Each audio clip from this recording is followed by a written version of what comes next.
think I fixed it. Did I fix it? I think I fixed it. I don't know why, but the OBS settings decided that my microphone was going to be default and not my HyperX Solocast. Hi, Paradoxica, how's it going? So, because I was muted and you guys are crap at lip reading, because I know you are, the Peglin devs, in their infinite wisdom, exclamation mark Peglin comp in the chat, they have put together a contest where you can win a Peglin themed pin, a lanyard, and a special role on Discord or Reddit, depending on what you want to do. So I need to rank all of the relics. I don't know why there's an A+, but you know, screw that. We gotta make our own tier list. But you know, I only care about speedrun relics. I also don't remember what all of the relics do. So I've got Peglin up, and I've got somewhere on my phone I have Peglin Wiki up. I think I remember what there are. Yeah, E does seem useless. There's too many tiers. I didn't know what to really call them all. It's like F sucks, E is like a little bit less suck, D is like nah, C is like meh, mediocre, B is eh, A is yup, A is double yup, and S is like absolutely give me that turd. Like, but the good turd, not the bad turd. Two-dimensional tier chart. Yeah, Peglin kind of works a little differently, because a lot of the times when you do tier charts, you rate everything is independent of everything else. So it's like, oh, you know, you're rating cereals. Well, you know, you're not going to say, well, my cornflakes depend heavily on the existence of Cocoa Pops. They must coexist. Can you just put cookies in S tier? We will get to the cookie crazy. The cookie exists and we will get there. Because unfortunately in Peglin, all the relics almost always depend on other relics, and they almost always are influenced by what kind of build you have and what other relics you have. So you're kind of judging everything based on everything else, which makes everything even more complicated. I believe all of these are actually in alphabetical order. Yes, your cappuccino must be soy milk. If it is not soy milk, it is not a cappuccino. Okay, first relic. Coffee needs more than 2 dimensions. I mean, the beans as well, but we're not going to get into that because I hate coffee. It's disgusting. Alright, Alchemist Cookbook. What the Alchemist Cookbook does is, I believe it's, when you hit a refresh, 30% of your bombs thrown return, and it does 15% less. Oh no, Alchemist Cookbook replaces pegs with bombs, but bombs do like 15 less damage. So bombs become like 35 damage base, but every refresh has like a 30% chance of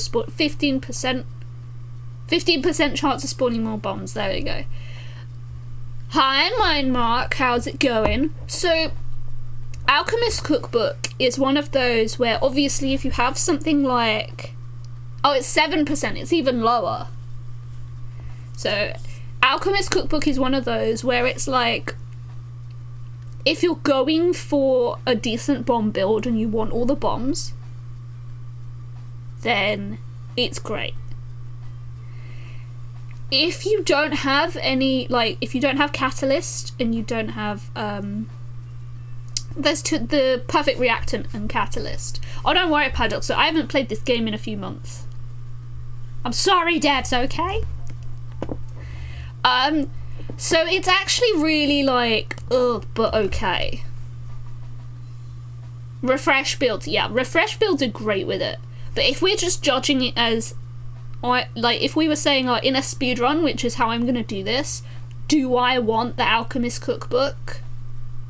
no, I don't. Because initially, I need the bomb damage. The bomb damage is actually what makes speedruns go really fast. And when I refresh the bombs, it's like 35 damage. You realise how like little damage your bombs do when they're only dealing 35. So it's but it's okay. It's not like a hard no, but it's also not a hard yes. Ambidextrony. Extra discard. Extra discard is kind of an I want situation. It's not hard. Yep. So it's ambidextrony is one of those relics where you don't need any other relics to do anything with it. It just kind of exists. But the thing is, ambidextrony is great for speedrunning because you can get to the orbs that you want to throw quicker. And unfortunately at the moment, we're judging this on a pre-shop update, with the shop update hopefully coming next weekend. And being able to get rid of those rubbish stones is gonna be really nice in the shop update. Until that happens, ambidextrony is like, it's gonna make your build better. This is the ambiguous amulet. I forget which way around the amulet and the necklace go. So I don't know, I've got Peglin up so that I can check this. Where is it in this bloody deck? It's not, there we go. Wall bounces contribute to damage. Okay, so the thing is about wall bounces is that you actually can't really get many wall bounces. Especially in a speedrun, it's like if you have amulet is walls. But the thing is, in a speedrun, you're not gonna be trying to bounce off the wall, and either way, it's still really hard to get a bounce off the wall. Usually, every time you throw an orb, it's 1 or 2. Exactly, Paradoxicus. So they're very They're not like, you're not gonna turn it down because it is extra damage, but you are gonna say, there are better relics out there. Apple a day. It's 15 extra HP. It's like, it is an I want, because you always want more HP. You just always want more HP, and if you do end up with a build where you want something like Infernal Ingot, that becomes 7 extra HP, which is actually really great when you have Ingot. Because, wait, actually, yeah, it is 7. It is 7. You think, this is my tier list, crazy. What the heck? What the heck, crazy? Glass cannons don't work for speedrunning. No. Yeah, always the HP. And the Infernal Ingot is great because it does all of that tick damage. And the tick damage stacks up a lot more than it does with the freaking ambiguous amulet. That was a group no, it's not, crazy. You're just here to jeopardize my choices. Okay, this one is called Ask Me Anything, I believe. Which for some reason isn't on the Discord yet. Sorry, it's not on the wiki yet. It deals full damage to enemies with resistances. So the thing is, there aren't many enemies with resistances. There really aren't. My choices suck. Oh my goodness. So the only enemies that I can think of with resistances are the mirrors. Take half damage from non-projectiles, I believe. Yeah, anything that's not contact, it takes half damage from. Or is it contact? I literally can't. Paradoxic is here to tell me what I can't remember. Is this the Be Mean to Maths channel? It's always the Be Mean to Maths channel. Hey, where's my Strobewaffel? Yeah, shields taken it. Yeah, shields are half resistances as well. So shields, you always do 50% of them. And I don't think this affects Sapper Sacker. With Sapper, Super Sapper. Yeah, you know what? That fat guy in the crystal mines.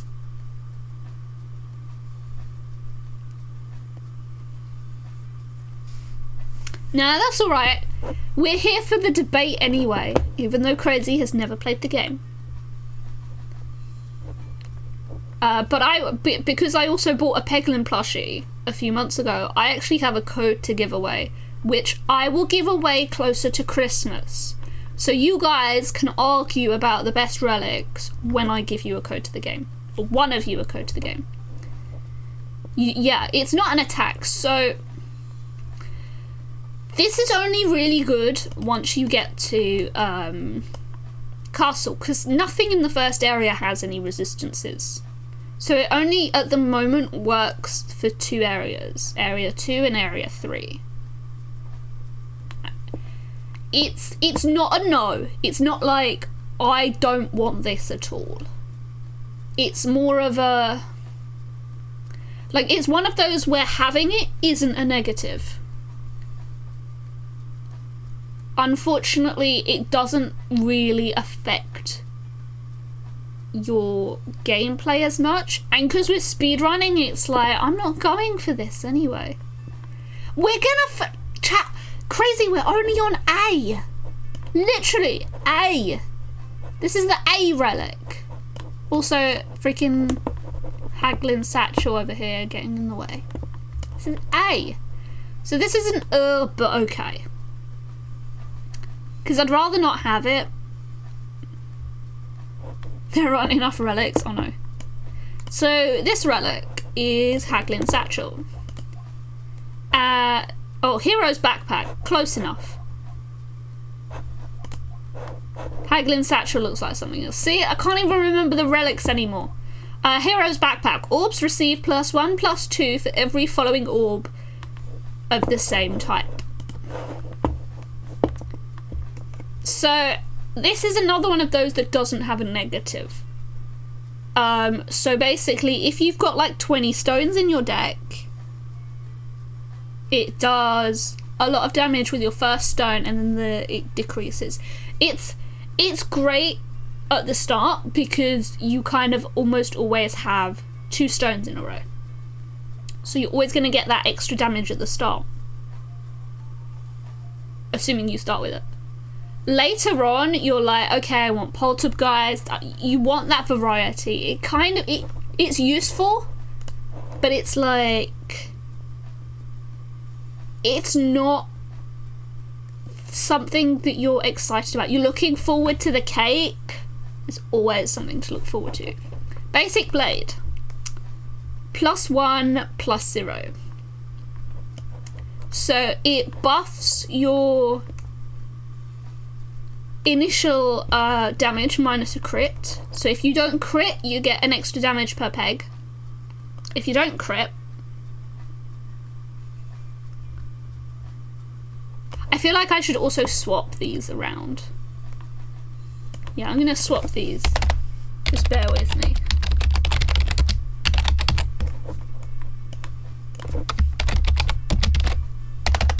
There you go. Detrimental to crits and malice. The thing is, it doesn't actually... The thing is, the basic blade doesn't have a negative. And crits and malice. Oh my gosh, it's Gab! Like, crits and malice. Oh, crit damage minus regular damage. This has changed way too much. So crits and malice, activating multiple exclamation marks increases damage per peg by crit damage minus regular damage. Hi, Gab.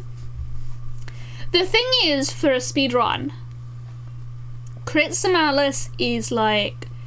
The thing is, for a speedrun, you're not looking for crit damage. It's definitely more of an air. Because it's like, I'm okay taking a basic blade if I don't have a choice. I don't really particularly... like, because I don't normally see crit because it's... the thing is, if we're going by speedrun, you don't actually get very many rare relics in speedruns. Because you don't fight elites. So you don't get their relics. Really, you have to get lucky. Yeah, I just want to blow everything up.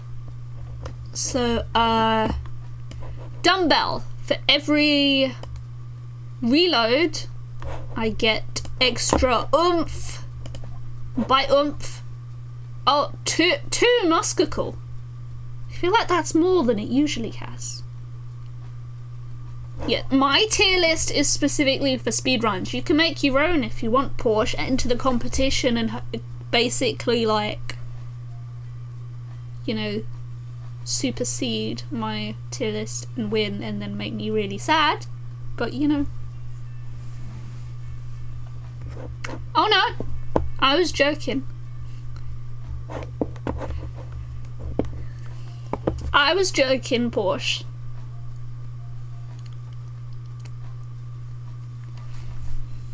I was joking.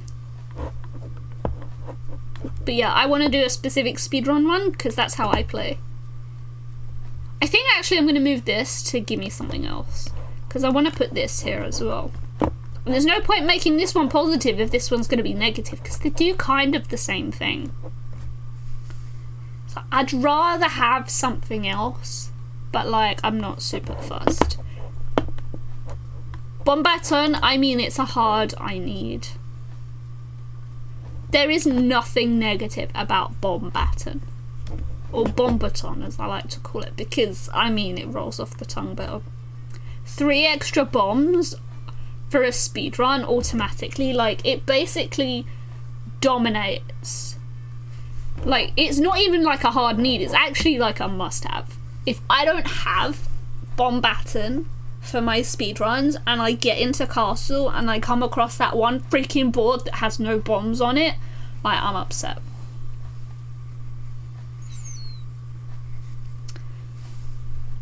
Bombula.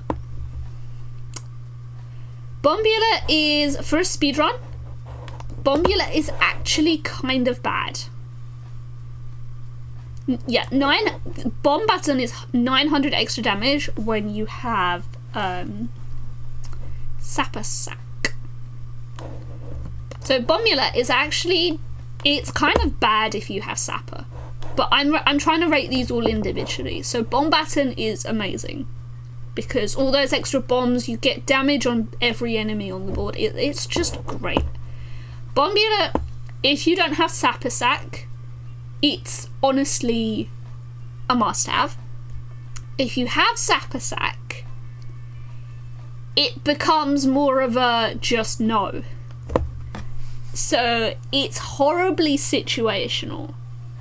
For a speedrun, if I get Bombula really early and I get a bunch of good bomb relics, absolutely I want it. This is the problem, Crazy. How else are you meant to rank them? Like, you can't, like, rank them individually. It's impossible to rank the relics individually. It just isn't possible. Like, it's hypothetically, if I was to only have this relic for the whole game, would I be okay? And I think, yeah, see, the thing is, Crazy, unfortunately all of these relics depend on your build. Like this is more of a kind of I want. You can rank them by how pretty the icon is. Maybe you should do that. You should enter the contest and rate them by how pretty they are. Then you'll win. Yeah, you can get, but unfortunately the rules of the competition say that I must rank them between S tier and F tier. But yeah, always. So like Bomb Bullet synergizes really well with all of the bomb relics. It's apart from Sapasac. So it synergizes with, you know, it synergizes kind of badly with the cookbook because you've already got double bombs, and then like obviously double bombs kind of negates the minus 15 damage, but like, you know, Wand of Skulltimate Power, I hate it. I absolutely hate Wand of Skulltimate Power. I never have a build that makes it work. I never have a build where I want to take it. There is not enough healing that the game can give me in order to make taking damage every time worth the double damage I get off this. Especially for a speedrun, it's just more likely to kill me. I hate it. I just hate it. It's horrible. But it's so difficult to work out what you have to do to improve it. The only thing you can really think of is just more healing relics. Super Boots. Super Boots negates navigation damage and gives you healing when you navigate. In a speedrun, you don't want to miss navigate anyway. And you also don't want to start faffing about hitting pegs when you're speedrunning while you're navigating, because you just want to get on with the next one. So it's more of a but okay, because having that healing is actually really useful.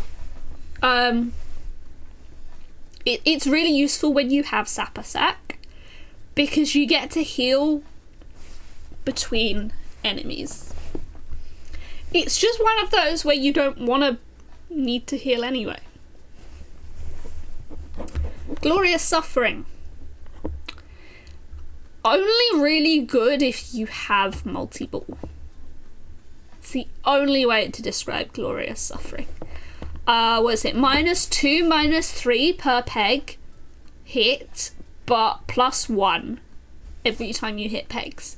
So Glorious Suffering, you need a big refresh build and you need multi-ball. Because once you refresh all the pegs all the time, and you have a Matryoshka going hecking crazy, it's actually broken on a multi-ball build.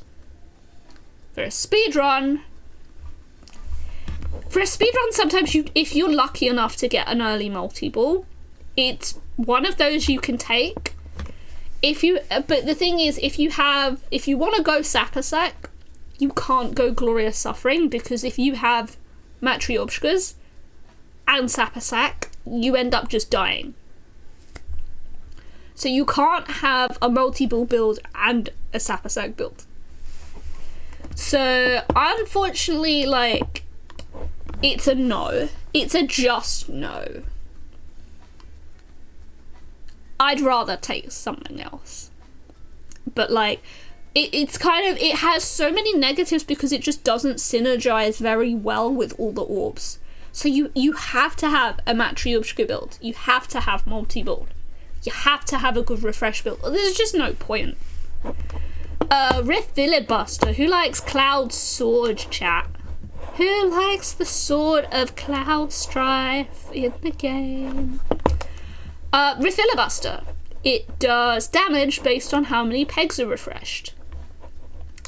So, I don't know why this doesn't work. So Riff Filibuster is great early game because it isn't the Buster Blade, it's green, but it's called the Riff Filibuster.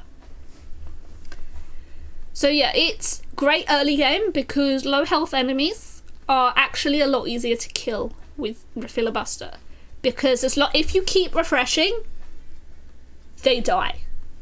You know, because so even if you're like refreshing like 2 or 3 pegs, that's 2 or 3 pegs damage. So it's just 1 damage per peg refreshed. But if you've got like a really empty board, and like there's like 50 pegs on the board and you refresh all of them, It's like, oh, you know, there's 50 damage.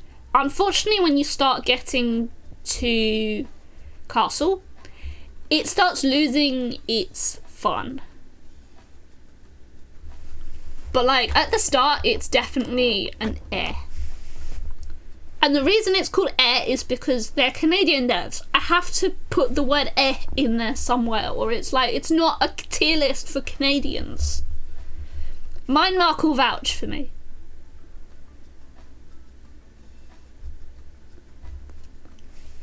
Okay, cake. It's cake time. I've never acquired cake legitimately in a run. I've never had the opportunity to acquire cake. I know how to get the cake. I've never acquired the cake. What the cake does is it adds 50 health to Peglin. Peglin gets all his health. This is cake? It's just a brown square? No. Also, why is cake not... Nobody's been updating this thing. Cake is OP. Cake is great. 50 health. I mean, and then if you take, you know, what's it, ingot, you know. But yeah, 50 health is just, I mean, you can't. If you have a chance to acquire cake, you take it. You never not take it. Obviously, for a speedrun, you may never acquire cake. So, because I've never managed to acquire cake, because you have to get the egg, you have to give the egg to the chef. But I've never had both the egg and the chef appear in the same run before. Consuming chalice. Consuming chalice. Where is it on the thing? There we go. +0, +4, but all boards contain one less refresh. So if you have a refresh build, Consuming Chalice is great, because you get that extra damage and you already have a crap ton of refreshes. You know, and 4 extra damage per crit is wonderful. And the thing is, because I'm like a not an OG Pegliner, but like I played the game before the current build, which kind of everyone did. But I played the game back when the default difficulty was 1 refresh peg. And, you know, you're kind of used to playing like that. So it's like, this is a need. This is absolutely, I need it. If it's offered to me and none of the other boss relics I want are offered to me, yeah, I need it. Like, it's great because you don't have to, you can't only rely on the bombs. It's great to have that damage. So you're not going to have a bunch of 0 damage orbs and win. Cheese. Bad cheese. Stinky cheese, like chat's feet. Chat, I've seen your feet. They are stinky. Cheese is a gimme something else in a speedrun.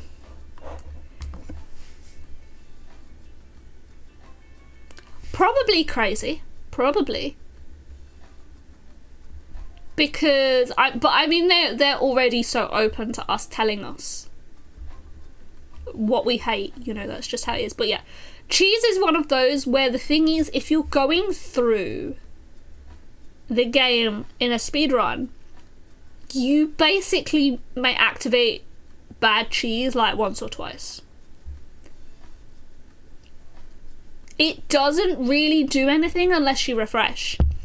But the thing is as well, if you refresh, the enemies, if you reload, the enemies get an extra turn. Unless you have Buckler. Sorry, not buckler, round guard. They changed the name. So the cheese doesn't actually do anything in a speedrun. It kind of just exists. So cheese isn't bad, so it's not a no. But it's definitely like, can you give me something else, game? Because that ain't gonna have any use.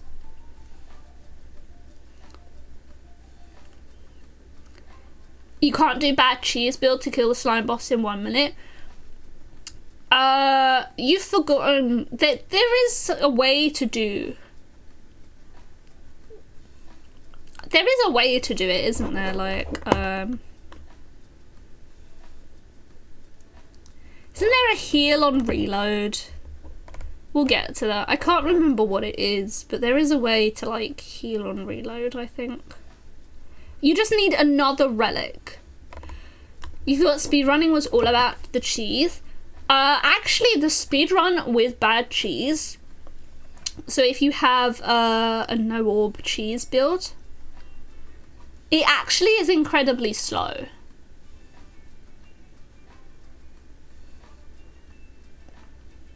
Yeah, Alboresim, yeah. Yeah, you did Paradox, but yeah, a cheese speedrun's actually really slow. Like, ideally you have to be a no orb. And even then, like, you can't beat the wall boss with the cheese build. So you're kind of in a position where,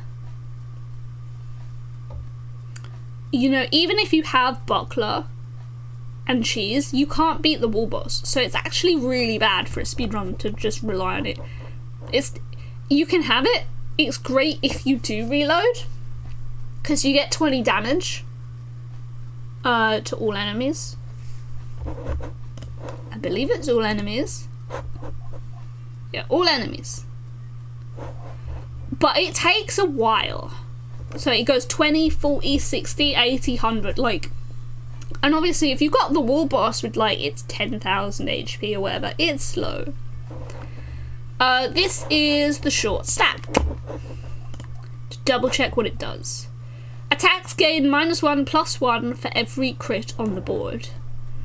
I actually hate short stack. I try and avoid it wherever possible.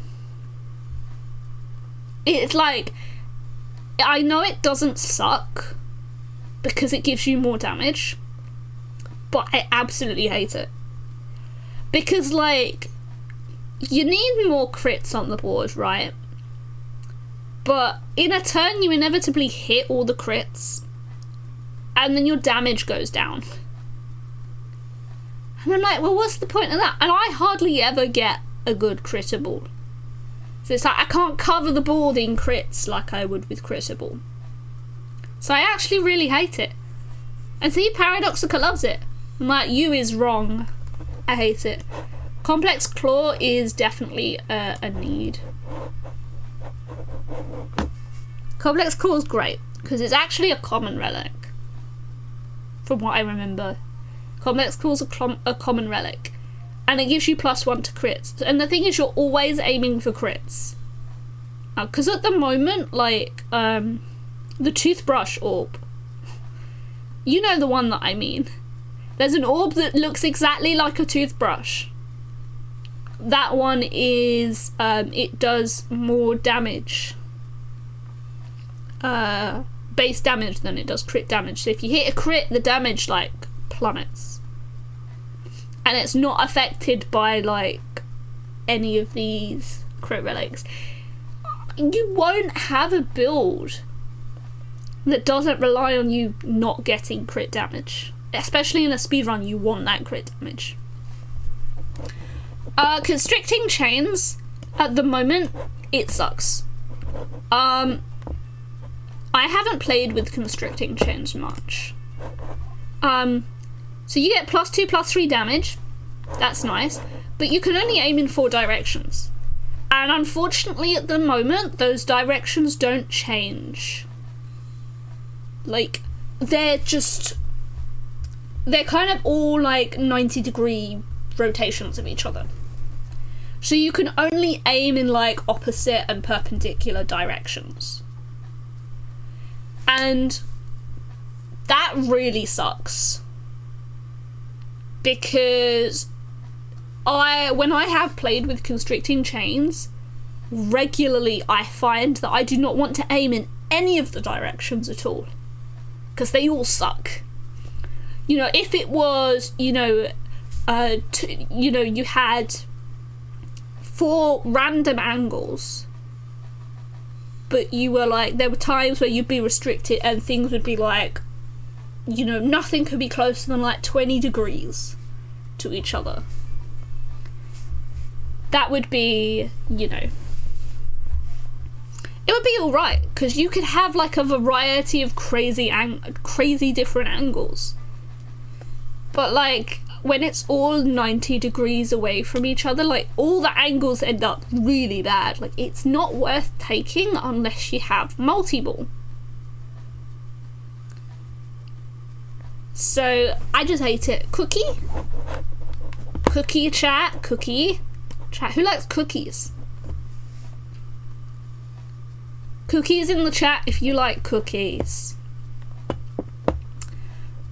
We definitely want cookies. You, Mind Mark, you want a cookie? We're gonna put it in the I want pile. So, they're biscuits? No, it's called cookie. Cookie, Millennial Falcon, cookie. You like cookies? Simply awful? Nice, nice. So cookie only does 2 HP heal per refresh. No cookies? Oh no, Mind Mark has banned the cookie. Get wrecked, cookie lovers. The Discord link doesn't seem to be working. Hang on. No, it works for me. I don't know what you're thinking of. It works for me. Also, I'm in the Discord. So it might be that you have to be in the Peglin Discord to see the Peglin Discord. And I know most of you are not in the Peglin Discord. So if you're not in Peglin Discord, you know, get wrecked, un-Peglin fans.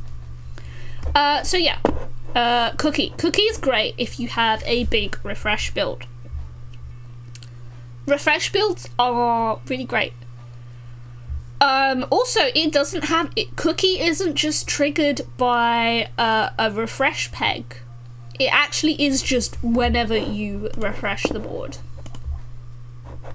So any refresh. So it heals every time the board is refreshed. So if you have a refresh orb, it refreshes.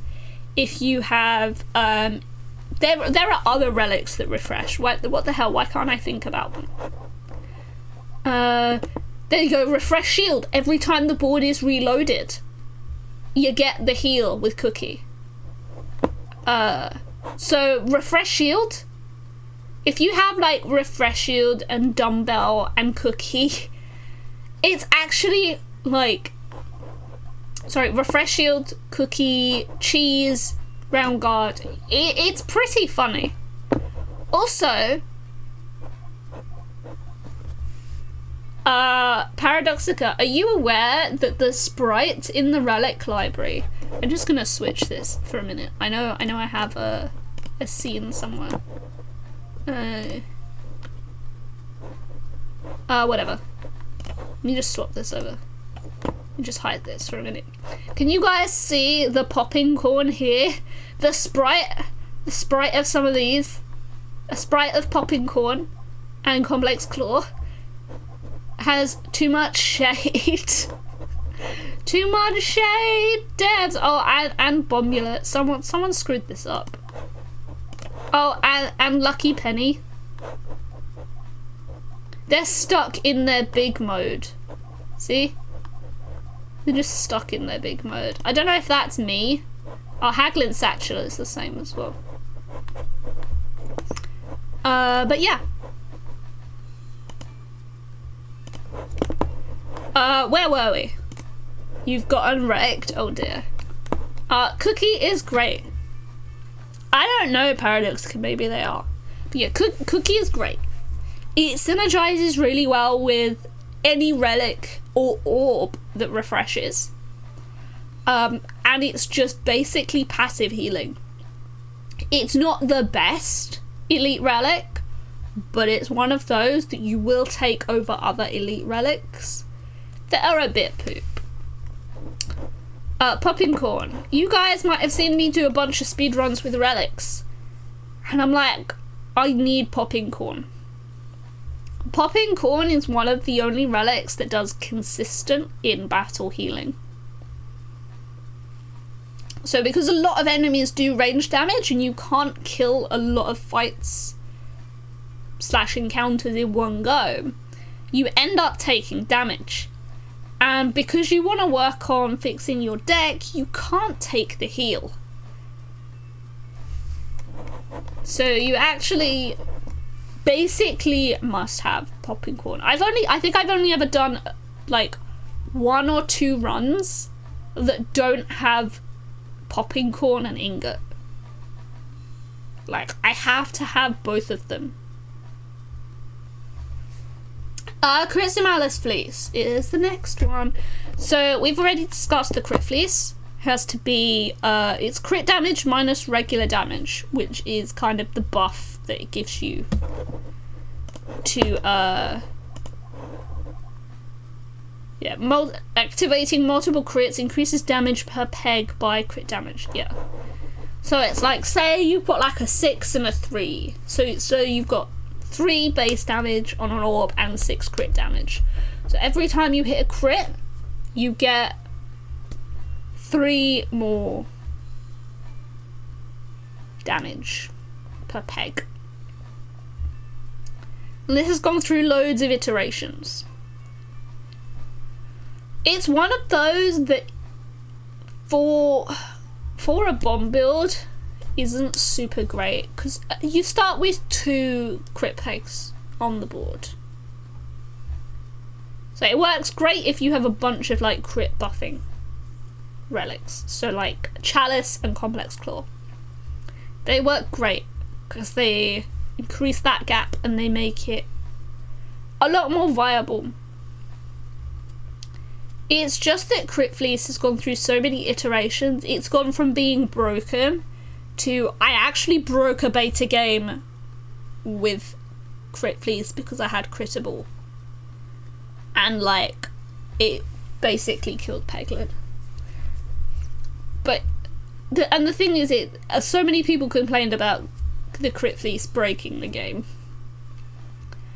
It's definitely not a must-have relic. Even for speedruns, like, you're more focused on your bomb damage in a speedrun. And the thing is, it's an elite relic, so you're not really going to come across it anyway in a speedrun. Like, I'm going the controversial pick for Crit Fleece. It's going in my pile.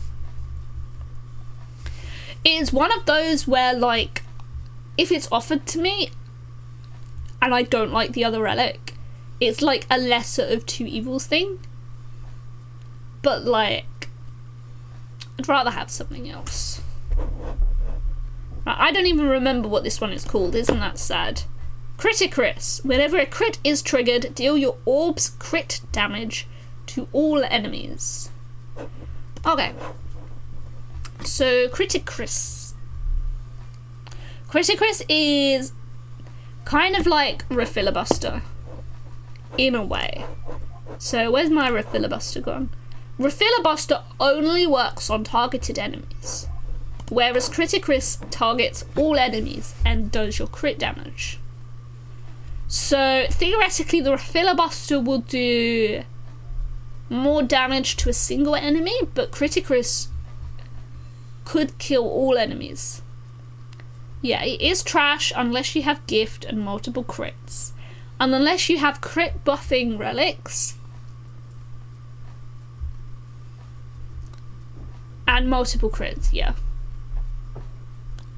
Probably not so much if you have gift. Though I think gift keeps all the crits available now, so. But yeah, it's another one that's like, it's an It's like, it's great to have that passive damage. and it's, you know, it's one of those where you're not going to turn down a relic that does passive damage on your build. If you have an option for something better, you're going to take it. Oh my god, there's a butt licker in chat. What the heck? Curse Mask. Curse Mask, I personally think, is one of those relics where if you learn, and I know it will eventually get to that point, if you learn how to deal with confusion and you can aim with confusion, Curse Mask is only a buff until you run out of confusion. So the thing is, Curse Mask, so it's +2/+3, I believe. I'm gonna go and double check because I suck. +2/+3, while you have any negative status effect, you start the battle with Confusion 4. So at the moment, Peglin's only status condition that it can get is Confusion. And Blind. It could technically get Blind as well. So it can only get Blind and Confusion. Peglin can only be blinded in certain levels in the Crystal Mines, where the board is dark. In which case, Cursed Mask basically always applies. Without Cursed Mask, without those blinds, without being blinded, once Confusion runs out, Cursed Mask does nothing. Oh yeah, and you also get it on the Ballista Boss in Castle. Ballista Boss also triggers Cursed Mask, because when you get hit by a massive arrow, you get confused. So Cursed Mask is great if you can control the confusion, and if you get confused by enemies. It's not the best when you defeat encounters before 4 turns, which happens a lot, and then you're trying to navigate with Cursed Mask. So it definitely is between it's got a really great benefit, but if you're speedrunning, it's like an but okay, because it actually really badly impacts your ability to navigate. And I mean, if you've watched me do speedruns where I have Cursed Mask, I end up going into the drink so many times, I must lose so much damage from shooting myself into the fire or misnavigating because I don't have control. And in a speedrun, what you do want is control. If all the other boss relics are stuff that I absolutely don't want, like Skulltimate Wand and Constricting Chains, I will take the Cursed Mask. I will probably also quickly abandon the run, but I will take Cursed Mask.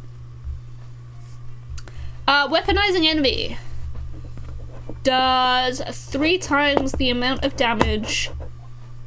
Whenever you heal lost health, deal 3 times the recovered health as damage to targeted enemies. That sounds great. But Weaponizing Envy only works if you are not at max health. So for a speedrun, it's really bad, because you constantly have to lose HP in order to do damage with it. And, for every point of HP you lose, you do 3 points of damage. And to an enemy that might have 1,000 points of damage, you're going to have to lose, 333 health points before you, do enough to get close to killing him. So, I'm sure you guys have noticed Peglin only starts with 100 health points. If I have a choice of taking another relic, I take another relic. Weaponizing Envy, it's one of those where you will take it if you're offered it and you are not offered anything else. But it's pretty much useless. So it's just a give me something else. Anything but that. Decoy Orb. Decoy Orb is great. Because once per encounter, you avoid the first lot of damage you would take. Only once per encounter. So it's definitely useful because you can survive an extra turn on Ballista. There's a few enemies like Minotaur that do like big single damage and no range. So like decoy orb's kind of annoying when you have enemies that do range damage because it will always trigger for range damage. And range damage is pretty weak on a lot of enemies. But it's definitely something you want, because anything that negates you taking damage is good. Monster trading. If you're below 25% of your health, you do double damage. Monster trading is great if you want a glass cannon build. If you don't have a glass cannon build, monster trading is just risky. And the thing is, when I'm offered monster trading from chests, I take it because there's no downside to it. But I would rather have literally anything else. Because, like, 99 times out of 100, monster trading is nothing. And the double damage isn't worth it when you have double damage from other things that I can't remember what, like... Yeah, the only other thing that gives double damage is the Skulltimate, the Wand of Skulltimate Power. So you've got the Wand of Skulltimate Power doing double damage, and you've got Monster Training that does double damage. Wand of Skulltimate Power reduces your HP for every, like, 12 pegs hit or something. It's... Or 10 pegs or something. It's just too frequent. Like, I end up dying all the time from it, because if you have, like, basically a massive peg hit build, Skulltimate Power is just bad, because you just lose so much. Monster Trading sucks, because you're never that low on HP. And there's no reason to have a glass cannon build. Matryoshka Shell. Matryoshka Shell is... It's very dependent on if you have your orbs upgraded. If you don't have upgraded orbs, by the time you get to the slime boss or Avogadro, the Matryoshka Shell is actually quite bad, because it basically reduces all your damage to 0. And then if you run out of bombs and you don't have a way to make bombs, you're basically just dead. So it's definitely not a no. I've definitely had amazing Matryoshka Shell builds. And they're great for when you don't have Sapper Sack, and then just getting, like, being able to hit, like, 2 sides with, like, having 2 bold orbs on the screen is amazing. So it relies on you being able to upgrade. In speedruns, you can't upgrade.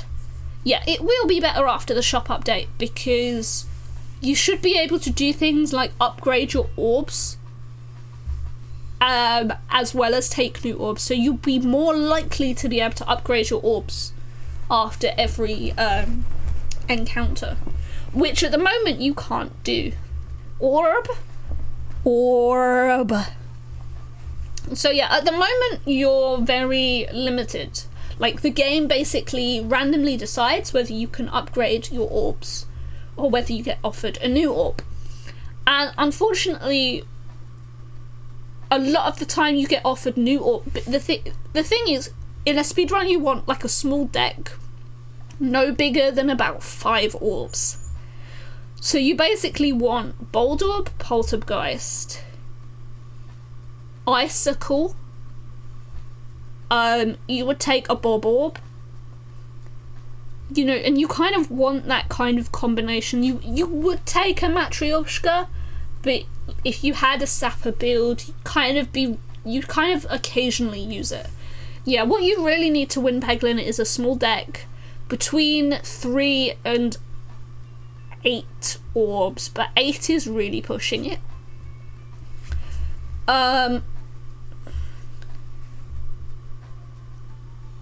The Matryoshka Shell is, like I said, is heavily dependent on being able to upgrade your orbs. So a lot of orbs, if you -2/-2, they get down to like 0-2 or, you know, 0-1, or even, you know, some of them are just 0, regardless of if you upgrade them, because they don't go over 1-2. So they're reliant, it's heavily reliant on you having stuff like Consuming Chalice and Complex Claw. And, you know, without being able to upgrade stuff like Poltergeist, so you want to have like a level 3 Poltergeist, and then you're enamored with having Matryoshka Shell. But without having a level 3 Poltergeist, Matryoshka Shell is kind of just like, oh no, I'm dead. Because like, even if you have Matryoshka Shell and Matryoshka, the base damage on those Matryoshka is 0, regardless of if you hit a crit or not. If you don't have anything that buffs your crit damage, that's it. Hi, Bracky! Echo Chamber. Echo Chamber does 10% of your previous orb's damage and adds it to the next orb. It's an I want. If you get to a point where your orbs are doing so much damage, so if you have an Ouroboros build, you can actually get really sick numbers of damage on Echo Chamber. Like, it will do, I've had it do like thousands of damage right at the start. It's like, oh my god, my Echo Chamber is like adding like 1,000 points of damage. It's great. It's and it always does like a little bit of extra damage, which is really nice, because, and you just want a lot of damage being hit, so it's never bad. The problem is, obviously, if you can't get a lot of damage on orbs, so if you're doing like 30 and then like 50, you're only getting like 3 and 5 extra damage, which sucks. But there's no downside. Your damage gets better as you go along.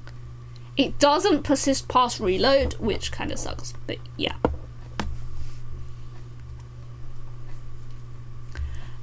Explosive gunpowder. What I always tell my chat is that between explosive gunpowder and short fuse, I always want one of them. So unfortunately, like, I can't have an either or, so this is always a must-have. And short fuse is going to go up there as well, because I'm like kind of rating everything independently of Zappasack. So like, I always want gunpowder, because gunpowder, when a bomb blows up, all the little pegs around it, they also blow up. They no longer exist. And they give me extra damage. And I love extra damage. Extra damage is good. And then, if you have gunpowder, you can have like chains of bombs across the board explode. It's just your board is constantly exploding, and then the board refreshes, and then it's exploding again. So you just end up like hitting just loads of damage from gunpowder. It's great. Fresh Bandana is a +1 refresh. It's a want. 1 refresh can make the world of difference. You're working on a drawing, that's pretty Paul Bracky. I forgot to grab more water.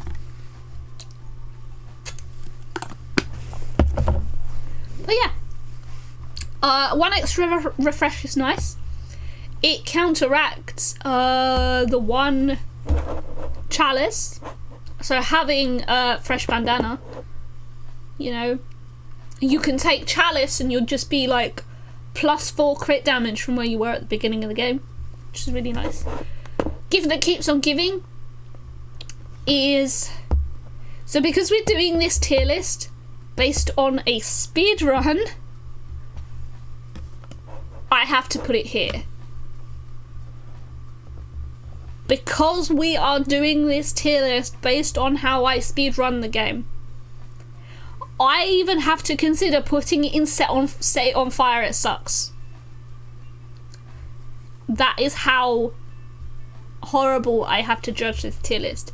Gift That Keeps On Giving is a wonderful relic for damage if you are not speedrunning the game. If you are speedrunning the game, it then becomes incredibly slow. And that's bad. So the thing is, while it does not suck, and I like set it on fire, it sucks, is basically like, I never want to take this for a speedrun. There are probably extremely niche scenarios where I am going to take Gift That Keeps On Giving, because it is not those bottom two relics. I mean, Grabby Hand has always been self-explanatory, hasn't it? Grabby Hand is basically like a set it on fire, it sucks. Exactly, Paradox. The ice cube makes sense. I have suggested to the devs that Grabby Hand should have the potential to bypass all night shields.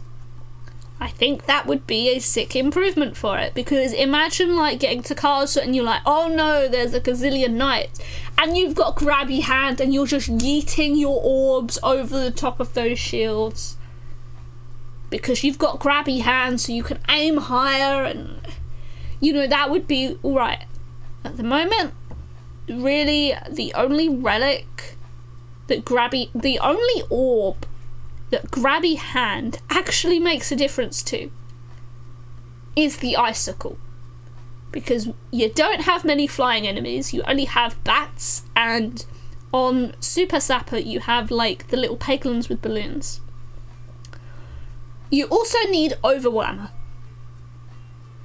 or any orb that does overflow. So you need a level 3 Bramble, you need an Omega Orb. Yeah, it's very, very, very, very, very niche in where Grabby Hand is, and you will literally never want to take it because you never have that build. This is Hacklin's Satchel here. This is Hero's Backpack. This is Hacklin's Satchel. Hacklin's Satchel gives you 2 new orbs and will upgrade other orbs, including these 2 new orbs, 4 times. So I'm gonna put it in but okay, because the thing is, if I've come out of the forest and I don't have the orbs that I want, and I haven't gotten any orb upgrades, Haglin Satchel is a great opportunity to get 2 orbs that I might want, and to upgrade my orbs, because I mean, upgrades are really few and far between.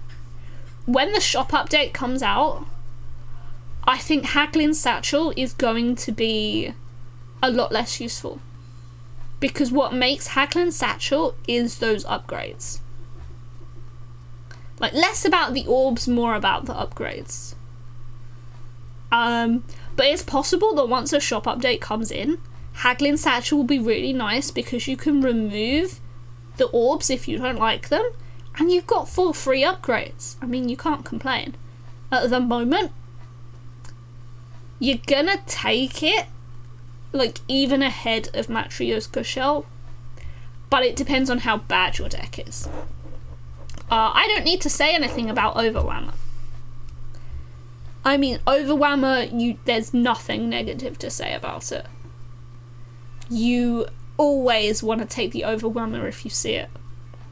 There's probably hardly ever a relic you want to take ahead of Overwhammer, except maybe Bombaton. Like, it's a hard choice. It's a really hard choice to work out if you want to take even something like Perfect Reaction or Power Glove over the Overwhammer. Like, you'd have to be really, really, really pushed to take a relic over the Overwhammer. That's how good it is. This, I believe, is the light shaft potion. I always get them confused because I don't actually know which one is which. I'm looking for the shafts. Damn it, it was the heavy shaft. This is the heavy shaft potion. And then this one is the light shaft potion. This is the heavy one. So heavy shaft potion, which I know chat loves because it means I get to talk about shafts.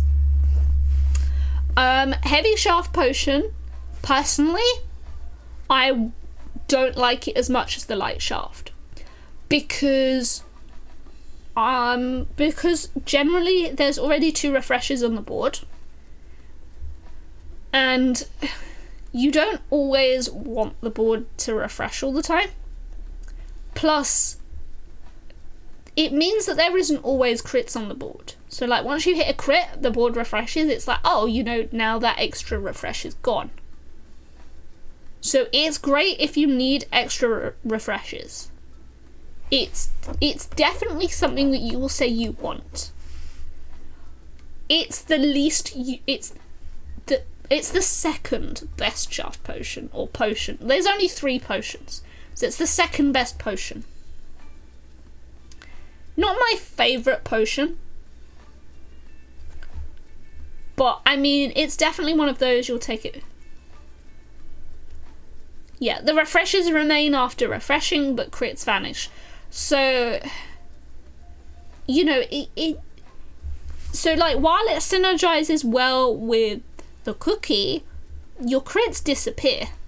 So you can't always get like the synergy in. Yeah, but with light shaft, your refreshes are always there, so you will always get those extra crits.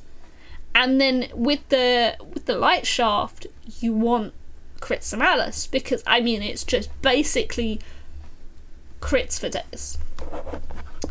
Betsy's Hedge. Betsy's Hedge has gone through a few iterations from what I remember. Attacks gain +1/+0 for every crit on the board. Right at the start, I used to play with Betsy's Hedge, and basically I always ended up doing 0 damage for whatever reason whenever I had it.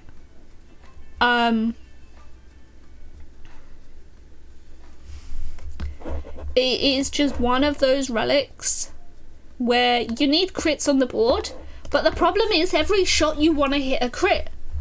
So it's like, okay, I have 2 crits at the start. Well, if I hit both the crits in the same shot, it's like it adds 0/0 to my shot. It's like, okay, what is the point of having this relic? Like, there's no permanent buff from having Betsy's Hedge. Like, the thing is with Betsy's Hedge, you have to avoid hitting the crits.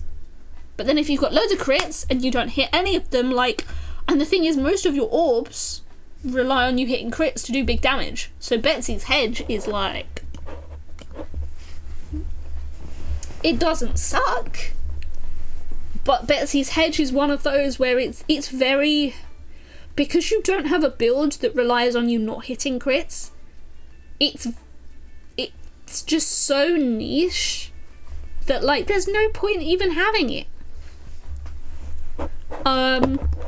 Improved Catalyst is definitely an I need. I need it. It's very high on my I need list. It's not at a point of a must-have because I have to put Perfect Reactant up in the must-have, which I might as well do now. Where's my Perfect Reactant? There we go. Just combine those 2 together. So Improved Catalyst is +10 on your bombs, Perfect Reactant is +20. Perfect Reactant is... it's wonderful on your bombs. +20 damage, like, bombs at a default do 70. Like, it kills slimes in one go. Even with Improved Catalyst, if you start off a run with Improved Catalyst, you kill slimes with 1 bomb. It's great.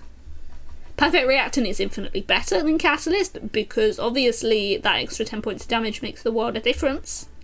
Because if you detonate 10 bombs, you do 700 damage compared to 600 damage. But I mean, absolutely, you want both of them. Because you want a bomb build. What is this? Inconspicuous Ring. can't even remember what it's called. There's too many adjectives. Bouncers contribute to damage. So, Inconspicuous Ring, better than Ambiguous Amulet. Because you can control orbs that hit off bouncers a lot more, and you tend to get more hits with them than you do getting a hit off a wall. It's infinitely better. When the two relics were combined, oh my god, you always wanted it, because you could bounce between the bouncer and the wall, and you could get like 5 to 10 extra hits, and if your crit was doing like 10 damage, you know, you could get 50 to 100 extra damage. Since they've been split up, obviously it's disappointing. Kind of saddening. But the ring is loads better than the necklace, because you're just more likely to hit the bouncer. Because there's 3 of them. I mean, there's 3 walls as well, but one of them's at the top, and you're not aiming for the top of the board. Ever. I mean, if you are, you're crazy. But you almost always end up hitting the bouncers. So you get the extra damage. Infernal Ingot. If I ever have a bomb build, this is without Sapper Sack, I always want the ingot. I do not care if, you know, and even if I have Sapper Sack, it really depends on what other relics I have to whether I will take the ingot or not. I love the ingot. Like, it heals 1 for every 2 pegs you hit. As long as you're hitting pegs, basically you're healing up to max every time. If you have Sapper Sack, you heal basically all your Sapper damage. You know, it is wonderful. Even though you lose 50 HP, or actually you technically only lose half your HP, because if you have stuff like cake or apple or chicken, we will get to the chicken. Chicken's better than the apple. I suppose I better just put the chicken up there. There we go. There's the chicken, the very blurry looking chicken. It's plus 25. So not as good as cake, better than apple. I mean, you know, as long as you have these, your ingot is just better. This is the Kinetic Meteorite. Kinetic Meteorite has changed from the initial time that I played. So basically, every kind of 3 times your orb hits pegs, it will kind of have an explosive shot. So it will just get like an extra bit of oomph. But if you hit a refresh, it's no longer activated. So if you have a big refresh build, it's not great. Also, it doesn't give you any extra damage. So if it's the first boss relic you're offered, you don't want to take it, because the chances are it's not going to do much. It's great if you've already got like Sapper Sack or Cursed Mask or Matryoshka Shell, just something, or Chalice. You know, it's one of those that you'll take because you know it doesn't have a downside. And it's one of the few boss relics that actually doesn't have a downside. I think it's probably the only boss relic that doesn't have a downside, which is good. But it's definitely an Urba okay. This is Knife's Edge.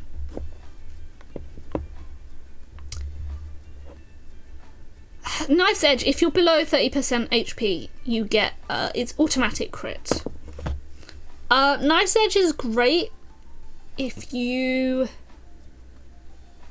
aren't at max health. If you're normally at max health, Knife's Edge basically doesn't activate. It's kind of like monster training.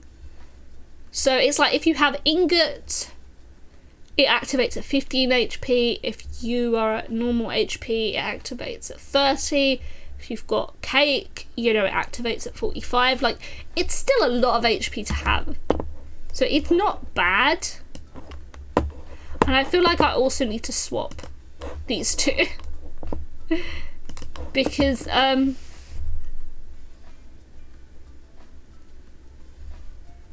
feel like the Urba okay is like Yeah, I think I have to do that actually.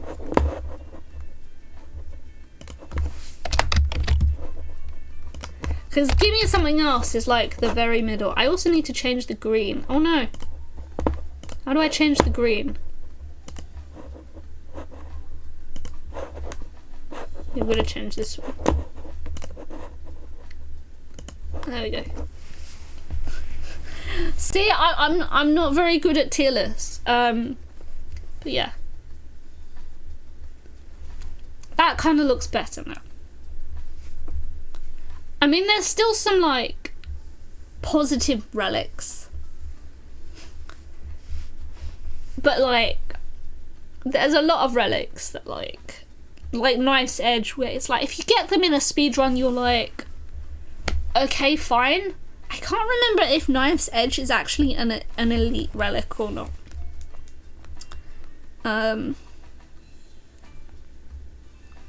These also aren't in alphabetical order anymore.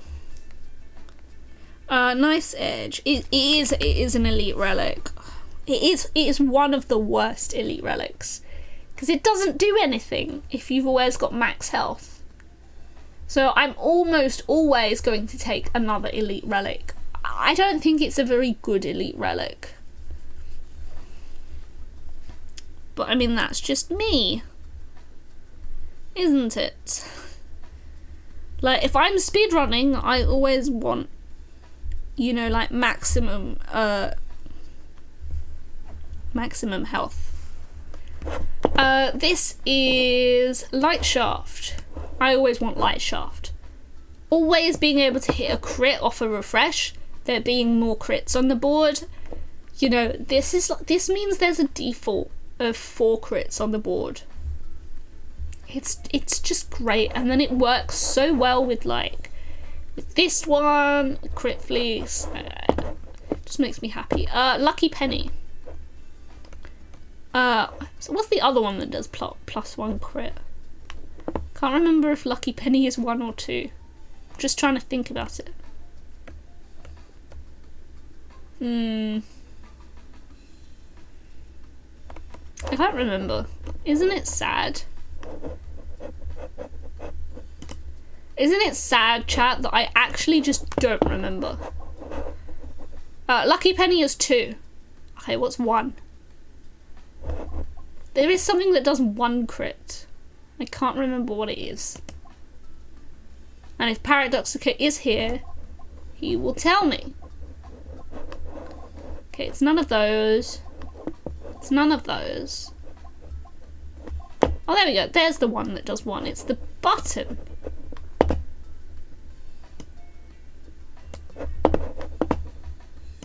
It's the special button. So yeah, Lucky Penny is definitely more of a I need. It's not essential. And then the special button is more of a want. The Lucky so this special button's common, Lucky Penny is rare. So you're more likely to see a special button in a speedrun, but you always want Lucky Penny over special button. Like, having extra crits, considering you're almost always going for a bomb and big damage build, like, it's self-explanatory. Electropegnet. If you're speedrunning and you've only got regular bombs, it's great because you're more likely to hit regular bombs. If you have Sapper Sack, it sucks because you just end up hitting all the bombs and dying because you hit all the bombs. So Electropegnet's actually really nice if you're not going for a Sapper build. It's good. Even though it runs out like 8 seconds into your turn. How often are you lasting 8 seconds anyway? It's good. Dodgy Shortcut. The board will contain 2 additional crits, but hitting crits will send your orbs flying downwards. I can't remember if this is a boss relic. Oh, it's under miscellaneous. What does that even mean?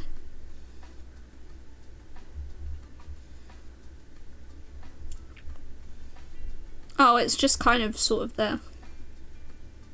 It's unobtainable. Okay, that makes sense.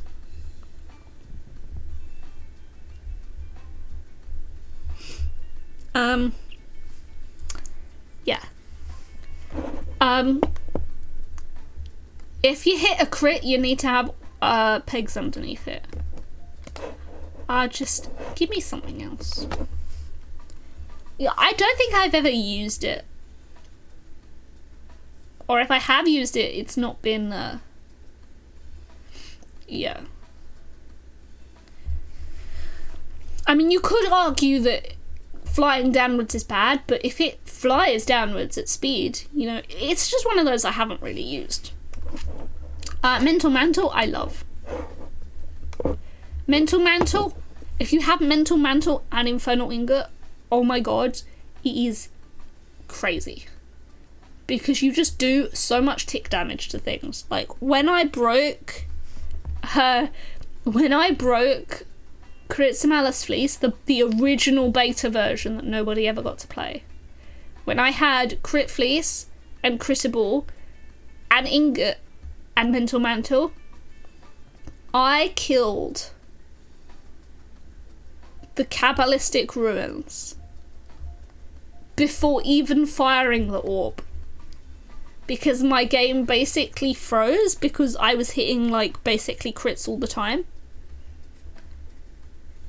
And because I was hitting crits all the time, they weren't disappearing because of Critable. But Crit Fleece was increasing my damage by a lot. And then I had Mental Mantle and Ingot doing tick damage all the time. Like, I must have hit, like, a stupid amount of pegs that turn because everything froze. Intentional Oboe. It does -1 damage. So, no, it doesn't do, it means that enemies do 1 less damage to you. It also means that Sappersack does 1 less damage to you. So, I believe Sappersack is now at 3 self-damage. Oboe takes it down to 2. Oboe is sick with a Speedrun Sapper build. Also, Ash having fun in the chat. Oh my gosh, Ash making a Sumi brekkie. Ash is excited because it's first thing in the morning for her and she gets to eat food. Isn't it great? Pocket Sand. Pocket Sand. When an enemy hits you with a melee attack, apply 10 blind to that enemy. Hi, Kevin. Pocket Sand. Pocket Sand requires you to get hit. In a speedrun, you don't want to get hit. In a speedrun, you might get hit 2 or 3 times a round. If you're unlucky. Also, melee attack. A lot of enemies do range attacks, which means they don't get hit by blind, I think. But either way, it's an It's one of those that you'll have, but it kind of sucks. Because blind just doesn't do much.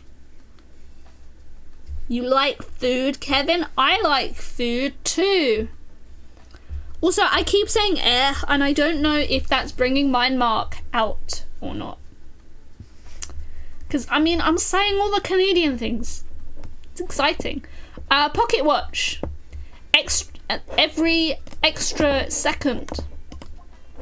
Pocket Watch does extra damage. So all Pocket Watch actually says is deal extra damage the longer your orbs are in flight. So it's kind of every second. I think it's every second and a bit, I think the devs have changed it to. So I think a second was too much and 2 seconds was too slow. So it's somewhere between the two. Pocket Watch is great. Because if you have if you have a lot of bombs, your orbs tend to stay around a bit longer. And obviously if you hit crits, it does more damage. So it's definitely a need. It's not a must-have, but like Pocket Watch is great. It's just that extra damage, and you know when they bounce between the bouncers and then they kind of stay there, and it's, you can do like an extra like 13 damage per second, which stacks up. Weighted chip. I know everyone hates weighted chip. I have won a run, at least one run with weighted chip. People hate weighted chip. It's been changed so that there's no more 0 slot. So you've got a 2x and then 2 1x's and 2.5x's. Which means that weighted chip doesn't do 0 anymore. And the thing is, when you think about the majority of your Peglin shots, you're either doing a ridiculous amount of damage or you're doing no damage. So double a ridiculous amount of damage, okay.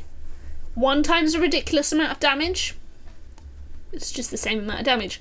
Half ridiculous amount of damage, most of the time you can live with doing 200 damage instead of 400. Most of the time. It's definitely not a no. It's an okay relic. Unfortunately, to acquire it, you have to lose like most of your HP.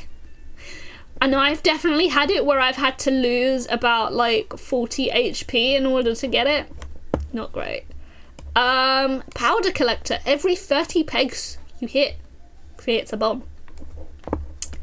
Gotta love making those bombs. If you have Sapper Sack and you're just making bombs, you know, it's another 300 damage right there.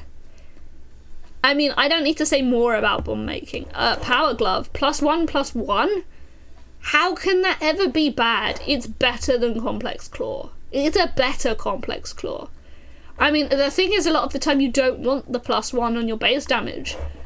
And that's why I rate Complex Claw usually so highly, because Complex Claw is a common relic that does +1 on your crits. And if you're always hitting crits, it does the same as Power Glove, and Power Glove is rare. And then the thing is, the more that I think about it, I don't think I can put Power Glove up there, because the thing is, in a speedrun, I hardly ever do elite fights unless I'm forced to, in which case I hardly ever get Power Glove. And then I always get Complex Claw in my speedruns. And because I'm always hitting crits end up the same with Complex Claw and Power Glove. So when you think about it, Complex Claw and a Power Glove are basically the same relic. So one is common, and you're pretty much always gonna see, and one is rare, which you're hardly ever going to see in a speedrun. And then when you think about it that way, it's not impressive, is it? Pumpkin pie. Chat, who likes pumpkin pie? Isn't it Thanksgiving soon? Is it Thanksgiving today? I mean, I know Americans love their pumpkin pie. Isn't Thanksgiving the 2nd Saturday of November? Oh no, 2nd Sunday. It's not the 2nd Sunday, is it? Oh no, it is. It is. It must be Thanksgiving. I can't remember. Well, pumpkin pie, each shot. Yeah, I mean American Thanksgiving mine mark, not Canadian. But I mean, I don't pay attention anyway, because I don't celebrate. Each shot, a random slot becomes a portal that can teleport orbs to the top of the pegboard up to 3 times. Pumpkin pie, it works much better on boards where the pegs move than where the pegs don't. It's also what I regularly find happens with pumpkin pie is that if I go down a slot Oh, it's Thursday? I forgot Ash, I'm sorry. Ash needs to teach me the American ways. Second Thursday of November then. That's why I'm confused. So you've already had Thanksgiving. I think. The third or fourth Thursday, what the heck? So it's next week. No wonder I haven't heard anything about it yet. It's next week. I think usually I'm thinking about the time change. Usually the American time change is like the second Sunday of November, but it happened last weekend, which is why I'm confused. The third Thursday after the Monday. Okay, Kevin. Next Thursday. Okay, back to pumpkin pie, which I know Americans like on Thanksgiving. Regularly, I find it just doesn't do anything. When I do go down the portal slots, I tend not to hit very many, if any, extra pegs. I'd rather take something else. Puppet. Prevent the first time you would lose health each battle. Usually does tick damage. Oh wait, I think I misspoke on the decoy orb. And I think I said it for puppet. Decoy orb, enemies don't get their extra turn for your first reload. Which is good. I think it's just an actually. Because it only does it once, whereas Buckler, which is here, the round guard. Round guard is basically immune to damage while reloading. Whereas decoy orb is enemies don't get their extra turn. And the thing is, like, Buckler is infinitely better than decoy orb. So, well. But yeah, puppet just works once, and it normally, like, it prevents like 3 damage. So it's like, if I have Sapper Sack, it prevents like the 3 damage. Or it prevents like the range damage. Jalapeno cheese grits and fruit on the side. What the heck, Ash? I'm hungry. Rallying Heart does an extra 1% post-battle healing for each orb in your deck. Usually with speedruns, you don't actually have very many orbs in your deck. And the thing is, the bigger your deck, the worse your luck is. So it's very much an but okay. Usually what you find is that the post-battle healing at 20% is plenty. You don't need more. If you need more, it's because you don't have Popping Corn, you don't have Infernal Ingot, you don't have anything else to heal with, and you might be playing the game less well. Peg Bag is a need. Peg Bag is good. 2 extra refreshes. You cannot go wrong. It's better than a fresh bandana, which is 1. Recombobulator in a speedrun. It's another minus 15 damage. But any bombs you have already thrown get refreshed with refreshes. So, Recombobulator is better than Alchemist Cookbook in a lot of ways, even though you don't have bomb creation. It's just that it also sucks because it relies on longer fights, and in a speedrun you don't want a longer fight.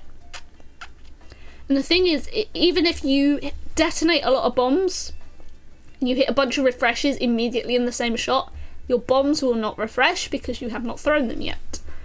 So you need a second turn before it starts working. So your first turn, it's already doing 15 less damage per bomb.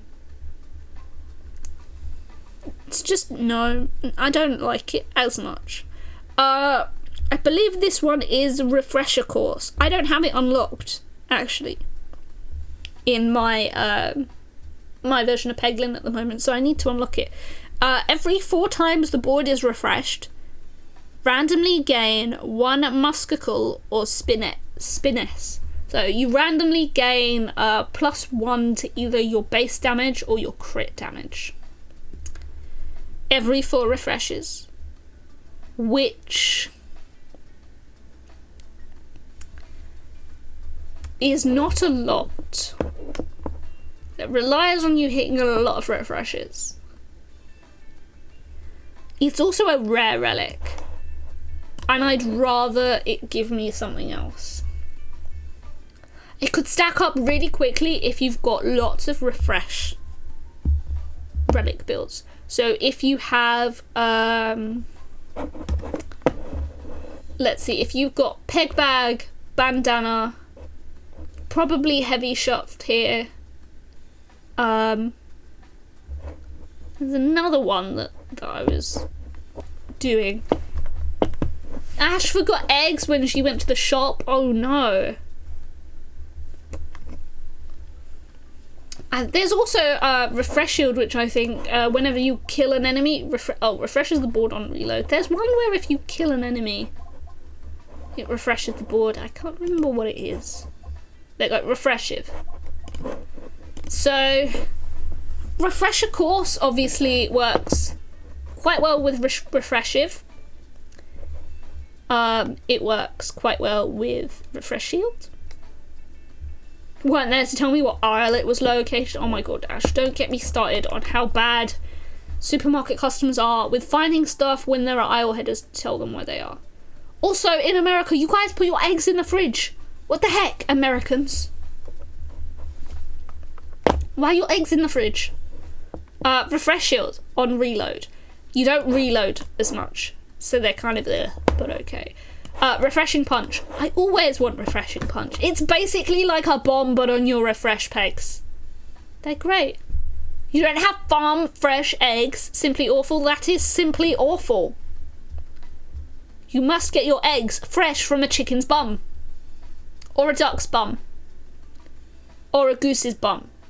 It depends what bird's eggs you sell at the supermarket. But yes. I mean, I wouldn't be amazed if supermarkets didn't start putting actual chickens on the shelf. And then, like, they just pooped out eggs when people wanted them. Do we eat duck eggs? Yeah, people do eat duck and quail. The supermarket I used to work at sold duck eggs. Duck is much less popular, so like, while we've got avian flu going on, like, obviously people are really worried about chickens because loads of people eat chicken. But duck is a much less popular meat. But there are still people that eat duck because it's basically like chicken but from a duck. I obviously won't eat duck because I love duck too much.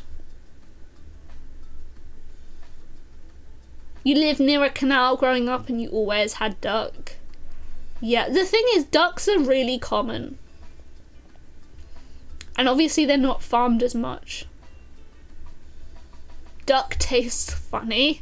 Well, you would try and nibble on me, mine Mark. Yeah, refresh shield kind of sucks because you're not refreshing as much. And sometimes I find if I'm trying to, like, chip away at getting to bombs, refresh shield ruins it. So, like, refresh shield and gift that keeps on giving, like, kind of destroys things. Refreshive. It's an air. Oh my god, I can make it bigger. Oh no, I've been bitten by crazy.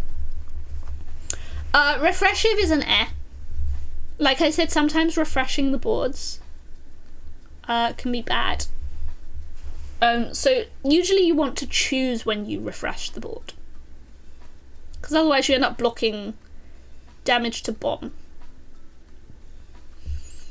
Refreshive is nice if you have things like cookie, because if you kill like 5 enemies in one turn, like, the board is like ka-ching and you get like 10 healing. But like, it's not super great anyway. Mummy ducks would bring their ducklings to your house for some fresh peas. That sounds cute, simply awful. Ducks should always eat things like peas and berries and seeds instead of bread, because peas and berries and seeds are better for ducks than bread, because bread is really non-nutritious, whereas peas and seeds and berries, they're really nutritious. And they're good for like storing fat and stuff. So you would buy it again, Ash? I feel like I should create a Tinder page and just put your quote under there and say, my friend Ash has fun said she would bite me again. Quiz is tasty. Oh no.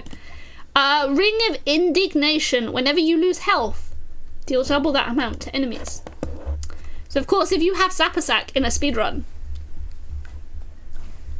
you know, you're losing damage anyway, so you're doing like 6 damage. I'm not doing a Tinder, Ash. Don't need boyfriends anyway. Men suck.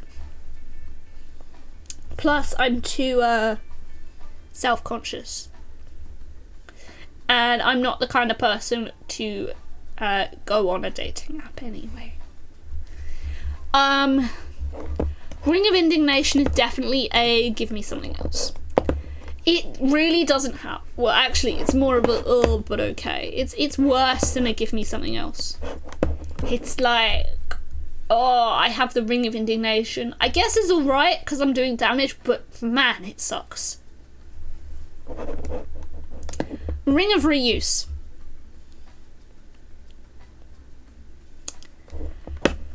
If you don't have ambidictionary, boys are stinky and they make you sad. Who needs them? Exactly, Ash. They smelly feet, farty butt. You know. They suck. They suck. Plus, women have worked out how to do, like... We've worked out how to fertilise eggs without man. Don't even need them anymore. Could biologically survive without men. Girls have cooties. Oh my god, Quizzic butt has farted. But no. Men are alright. Sometimes. Ring of Reuse. In a speedrun, it's actually a hard no. Because it basically doubles your deck size.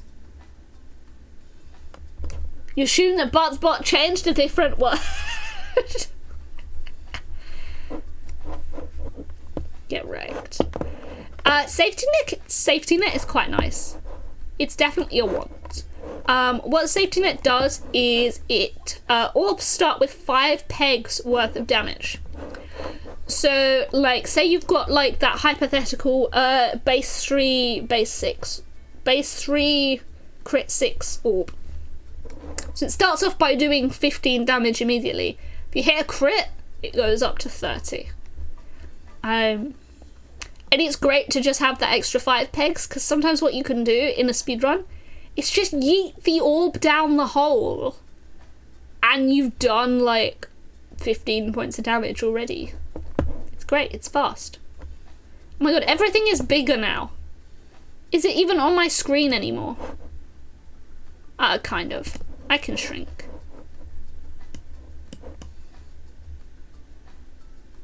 Oh my god, why is this there? I don't want that to be there. That will have to do. I'll start waving everything on the screen. Okay, sand arrows. Sand arrows basically sucks. Sand arrows is bad. Where is it on here so I can say what it does? Because I don't remember. I just know it sucks. Oh, there it is. Applies blind fall to enemies. Oh, attacks apply blind fall to enemies.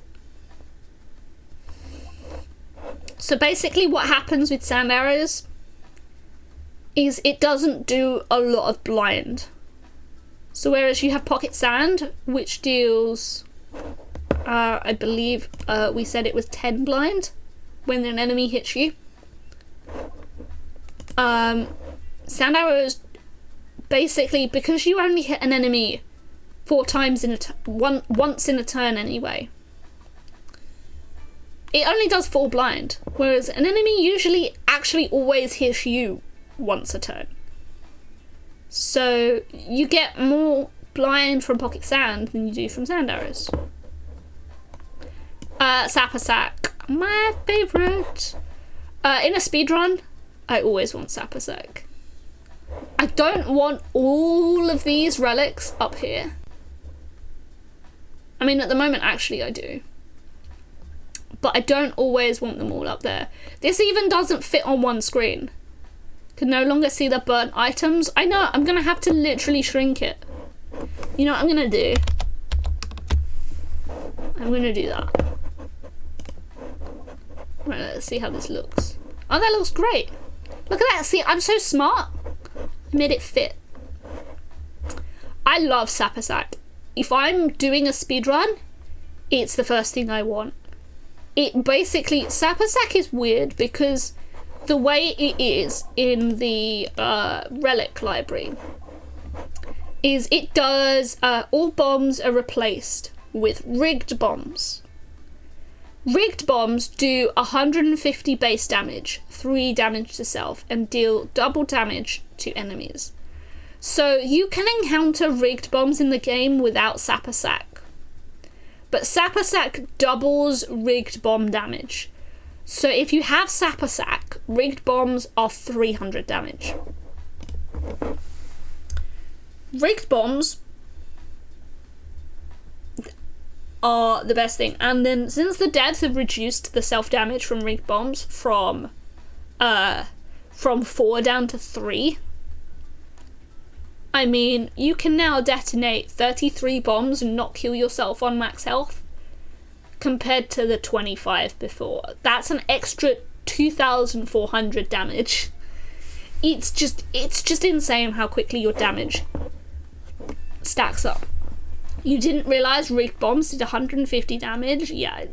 Kevin, it's really easy to realise that yeah, because I always have Sappersack, I'm always talking about rigged bombs doing 300. Because there's only like a handful of maps where you actually get rigged bombs, and it's only in the crystal mines. And you know, there's just so few boards that actually have rigged bombs on that, you know, you're always talking about them dealing 300 because you automatically just double the number. But they actually do 150 base, but Sappersack doubles them. But it's like, the thing is with Sappersack as well, if you've got Sappersack and you're fighting Ballista, if you've got Sappersack and Bomb Baton and you detonate all 9 bombs, you kill Ballista. That is how broken Sappersack is. It's really dangerous, but it's like, for a speedrun, how quickly you kill things is just wonderful. I love it. Shroud Scales. Every reload grants 1 balance. Balance grants all orbs plus X plus X. So balance is... So where are our other ones? We've got like basic blade here, we've got dumbbell here. Shroud Scales is definitely an F. It requires reloads again. And in a speedrun, you don't really want to reload. If you do reload, the extra 1 damage doesn't really make a difference. I mean, it's great because it's +1/+1. So it's basically like a power glove, but reloading. So if you can reload quickly, you get more damage off of the scales than you will off of Power Glove. But again, situational. Sealed Conviction. In a speedrun, Sealed Conviction is a no. It's a just no. Because if you don't have ambidextrary, you end up having to throw a lot of your bad orbs on the board instead of discarding them. And that's where I find I end up losing. So I try and avoid taking a Sealed Conviction in a speedrun, unless I have extra discards. And the thing is, as long as I have that 1 extra discard, I will take Sealed Conviction every time. But it relies on me having ambidextrary. And that doesn't always happen. Because I'm trying to rate these relics independently of me actually having something, I will never take Sealed Conviction on its own, because I just won't. Short Fuse is a must-have. It means bombs can be detonated after being hit once instead of twice. It's great because you don't have to hit bombs twice. The only thing is, if you have Short Fuse and Gunpowder and Sapper Sack, it's basically like get prepared to die. It's scary. Suffer the Sling. Suffer the Sling is great first thing in the game because your stones will do +1, +2. Suffer the Sling sucks because you never want stones. In a speedrun, you don't want to do an obelisk build. In a speedrun, you do not want stones in your deck, which means Suffer the Sling sucks. If you're offered the relic and you just take it, yeah, you fine. It just won't do anything. It's just a relic that sits there. It sucks. Smoke mod. Smoke mod applies 1 blind when damaging enemies with bombs. It only applies 1 blind.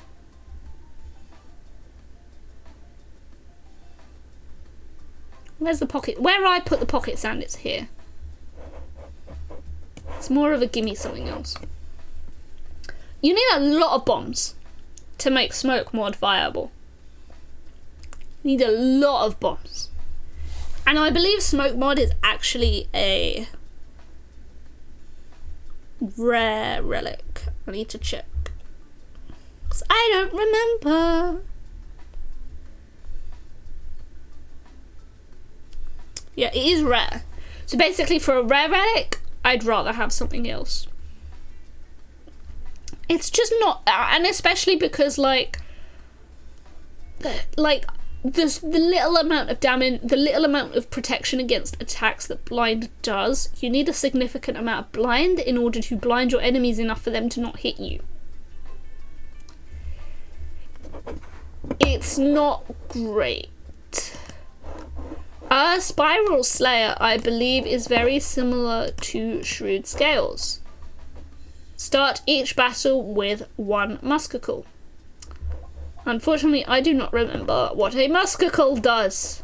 Does anyone remember what Muskacle does? Oh, Muskacle adds 2 base damage, not crit damage. So it's a worse dumbbell, which means it goes in but okay. It's a worse dumbbell. But you start the battle with it. I mean, Musticle, no, it's meant to be a play on muscular, but it comes out as Muskacle. I prefer, so let me type it in chat for you, Mind Mark. So this is meant to be the pun, it's called Muskacle. I actually very much prefer if it was called physical. I prefer calling it physical infinitely more than I prefer calling it Muskacle.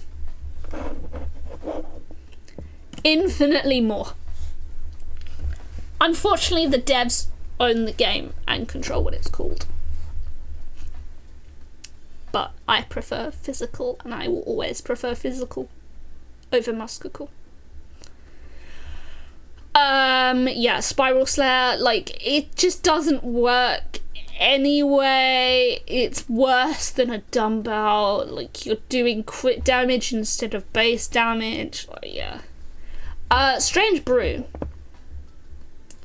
Musticle's also a pun on balls. Kevin, honestly, wait until you find out that the devs want to call something Bullock. It's spelt let me type this in chat. It's gonna be spelt Bulwark, like I've just typed in chat. But unfortunately, the way my accent pronounces that word comes out as Bullock, which sounds very much like Bollock. So when we go back to playing Peglin a lot, I'm going to be regularly talking about bollocks. And if you hear me saying, you know, if you hear me saying bollock very, very quickly, because it sounds very similar to bollock, you know, we're just going to end up talking about this specific Peglin buff called bollock all the time. And I mentioned it to the devs when we had like a beta test discussion on what the devs wanted to call it when they released classes, and I said it just sound, with my accent, it sounds very similar to bollock. I can't justify you calling something that sounds like I'm saying bollock all the time. Yeah. Strange brew. Never mind the bollocks, exactly. Strange brew. Strange brew basically allows special pegs, so crits and refreshes, to be ones that you can hit and they give you damage. So yeah, strange brew is nice because your refreshes and crits contribute to damage. It's not a lot of damage, but it's damage. It's there. Tactical treat. I think I've been pissed off more times by tactical treat than I have benefited from it. It's one of those where when you need a refresh, you want tactical treat, but when you've got a straight path to a refresh and you have tactical treat and it moves them to somewhere you can't hit, you're just pissed off. I would rather have something else. Eye of Turtle. I am always going to say to you guys, I absolutely 100% always want Eye of Turtle. And it sounds really weird, because Eye of Turtle doesn't affect anything that happens in your battles. It affects post-battle rewards. So Eye of Turtle means that if you beat an elite enemy, you get to choose between 3 rare relics. If you beat the area boss, you get the choice of 4 boss relics. When you win an encounter, you get the choice of 4 orbs. That doesn't sound like a lot, but I can guarantee you that that extra choice honestly means you're more likely to get the relics that you want. It's amazing. Even though it doesn't contribute to your damage, it means your damage and your build are so much better in the long term. The earlier you can get Eye of Turtle in your run, the better. Like, if you have the choice of a relic between... I can't even remember how rare Eye of Turtle is, so I do want to double check.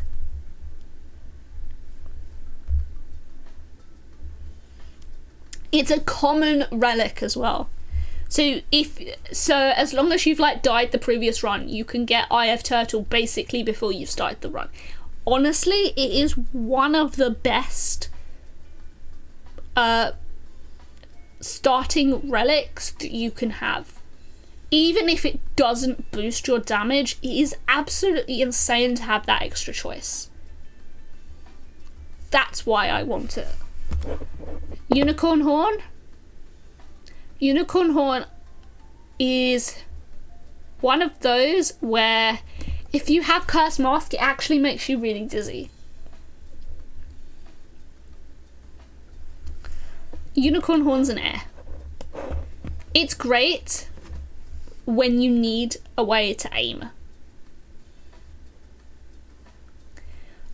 Like on the slime boss, there is a way to hit the bombs inside the slimes on the left and right with Unicorn Horn, because you can kind of hit the peg, it will go straight up and then straight down through the hole, and you can detonate the bombs. I've never managed to do that without the bombs. Without Unicorn Horn. It takes a bit of time to set up. But, yeah, it's alright if I have the choice of,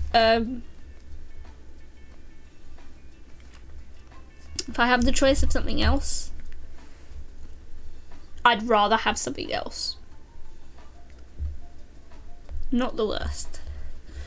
Unpretentious pendant. Personally, set it on fire, it sucks. I hate it. At the moment, there is absolutely no reason that you will ever have a build that is better for your base orb damage than it is for your crit damage. So what it does, all orbs get +2/+0, but your boards get 1 less crit. I basically never want to take this. 1 less crit, I want more crits on the board. Because unfortunately, if I haven't picked up Lucky Penny or Special Button, 1 crit on the board really, really inhibits your damage. I would probably take, like, Kinetic Meteorite over this. And the last relic, Well Done Steak. Heal 6 while reloading. You guys might be familiar with the steak. The steak is the one relic that is now viable for your Ouroboros, Buckler, and Cheese builds. So previously when you needed Round Guard or Buckler and Cheese, that was all you needed with the Ouroboros. The steak is the other relic that you need now to make it work with Ouroboros. Because it heals 6, so when you discard Ouroboros you lose 4 health, but you heal 6 every reload. Healing 6 every reload is really good passive damage to heal. It's definitely a relic that you want. It's not the best because you're not always reloading, but if you have a chance to get Round Guard, Cheese, and Well Done Steak, you know that you could throw all of your orbs into the abyss and get Ouroboros, and you should be alright. Azar. Hi, Azar. Azar, we have just finished our Peglin tier list. Isn't it great? Happy day of sun to you too, Azar. So we have now made the QwizicalQwak tier list of speedrun relics. Do you agree with it? Do you hate every aspect of my tier list?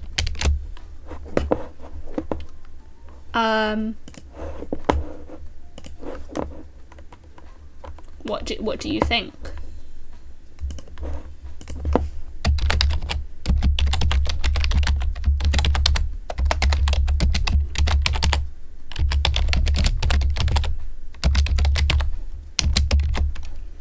Does it suck?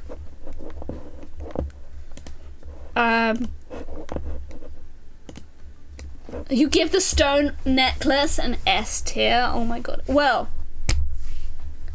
what I will now say is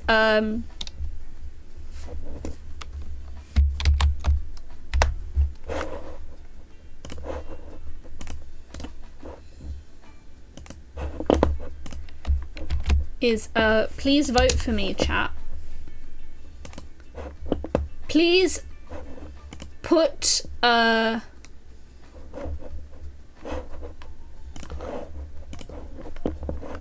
think it works anyway. Please vote for my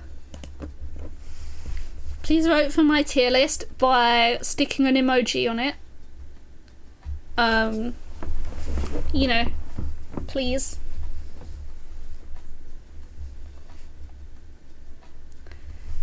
I mean, also stick bad emojis on it if you think it sucks.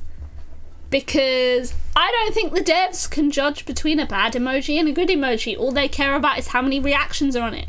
So put bad emojis on it. Put several bad emojis on it.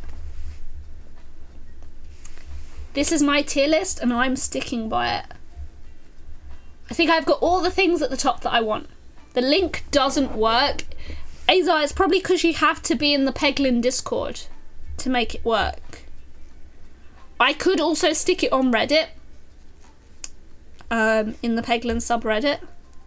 I don't know if I have a Reddit account.